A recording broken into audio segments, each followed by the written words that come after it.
बता दूं कि 2017 में एक ट्रेलर आया मूवी का नाम था ग्रे स्टेट। अब इसमें क्या नया है?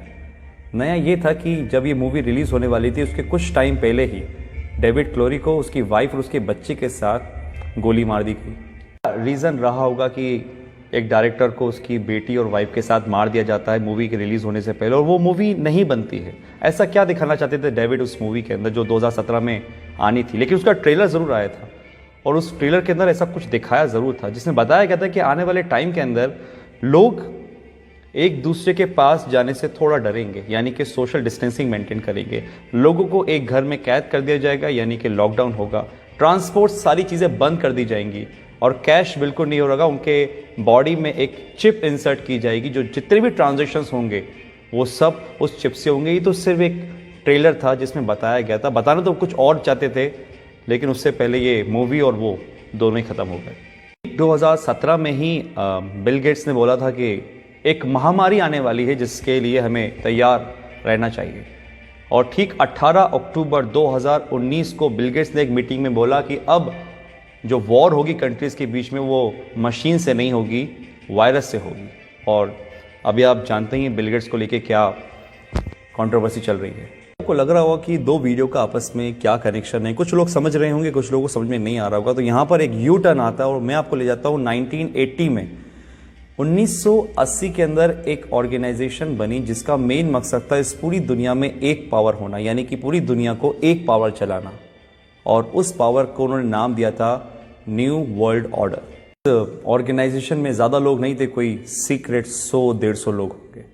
और एक बहुत डरावने वाली बात इस ऑर्गेनाइजेशन की ये थी कि वो इस दुनिया की टोटल आबादी को 50 करोड़ में लाना चाह रहे थे, 50 करोड़ में। उनके टारगेट में थे वो देश जिसमें सबसे ज़्यादा पॉपुलेशन है, जिसमें हमारा इंडिया भी होता है। सबके लिए उन्होंने एक प्लान बनाया जिसका नाम था MMP, mind control, money control, population control. Control यानी कि आदमी खुद से कुछ ना सोचे, जो वो चाहें वो आप सोचो, माइंड कंट्रोल। और ये किसके थ्रू होता? मास मीडिया के थ्रू। जो मीडिया में दिखाया जाएगा वो आदमी सोचेगा।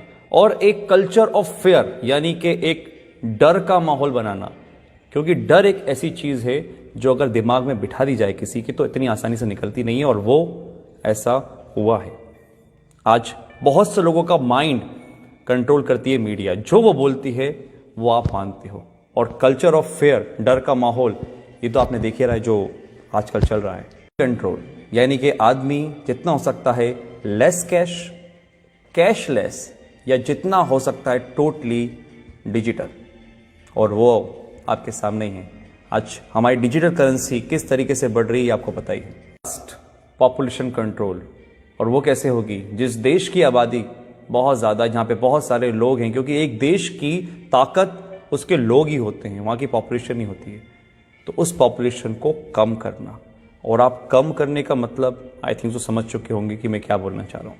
इतनी बड़ी ऑर्गेनाइजेशन चला रहा है, कौन ये सब कर रहा है, ये सब आपको आने वाले टाइम में अंदर पता चल जाएगा। क्योंकि आने वाले टाइम में सिर्फ दो लोग रहेंगे, एक वो जो काम करेंगे, एक वो जो काम करवाएंगे। अगर मैं इसको स्ट्रेट फॉरवर्ड बोलूँ तो राजा और गुलाम। एक वो लोग जो इस दुनिया पे राज करेंगे और एक वो लोग जो उन राज करने वालों की गुलामी करेंगे। ऑर्गेनाइजेशन का एक एजेंडा था, एजेंडा 21, यानी कि 2021 तक इस काम को पूरा करना। और 2020 जब से स्टार्ट हुआ है, आपको पता है सब क्या हो रहा है। लाखों लोग हैं जो समझ पा रहे हैं इस बातों को, लेकिन करोड़ लोग हैं जो इस बातों को नहीं समझ पा रहे। एजेंडा 21, 2021 तक इन काम को पूरा करना। और अगर सीरियसली इस बातों में कुछ भी सच्चाई है तो हम बहुत बड़े खतरे में गाइस। ये वायरस आया जो कि हमारा है नहीं, किसी और देश से आया है। हम आपस में ही लड़ रहे हैं, कोई धर्म के नाम पे तो किसी काम के नाम पे। और जो इस एजेंडा का सबसे बड़ा फंडा था कि लोगों को आपस में लड़वा दो, आज हमारे घर में हम छोटी छोटी सी बातों पर विवाद कर लेते हैं।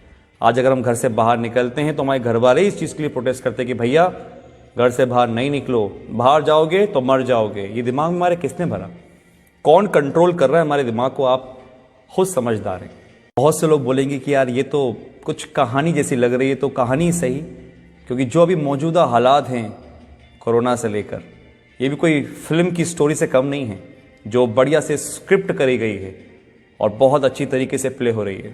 मैं आता हूँ अपनी पुरानी वाली बात पर कि जो सुबह मेरे साथ इंसिडेंट हुआ कि एक मध्य वर्ग का आदमी जो लोअर मिडिल क्लास है, जो शायद कुछ भी काम करके काम चला रहा था, वो मांगने को नहीं तैयार है। वो 3 दिन पुरानी रोटी खा लेकर चुप कर उठाकर, लेकिन वो मुझसे पैसे लेने को तैयार नहीं था। मैंने फोर्सफुली उसको पैसे लिए थे। ये हालात है। तो एक मैसेज तो ये है कि अगर आपके आसपास कोई देखे जो हो सकता है मजबूर हो लेकिन शर्म के मारे नहीं मांग पा रहा हो, तो उसकी आप ज़रूर मदद करिएगा।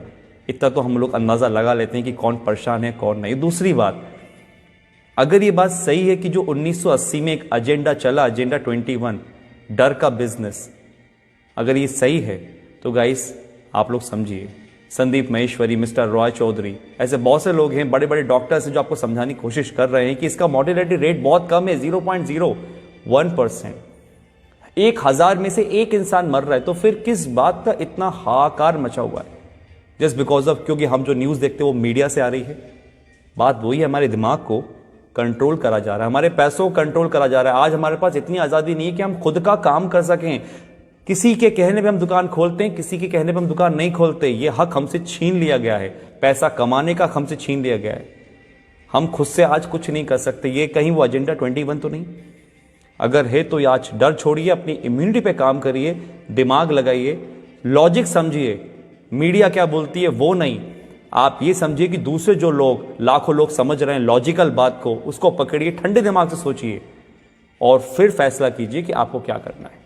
आप डरेंगे नहीं तो आप संभल जाएंगे, और अगर आप संभल गए तो ये देश बच जाएगा। Thank you.